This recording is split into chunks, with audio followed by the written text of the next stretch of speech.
This is Type C diaphragm compressor. It will be finished soon, and now they are testing this diaphragm compressor.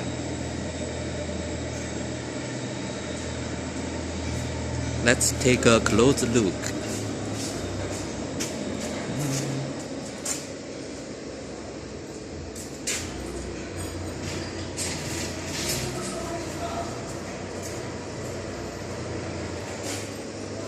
Yeah, this is the head of a cylinder.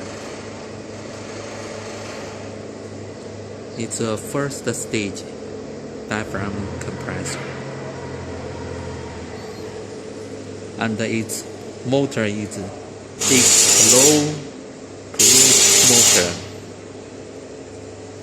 Now they are testing and prepare for delivery.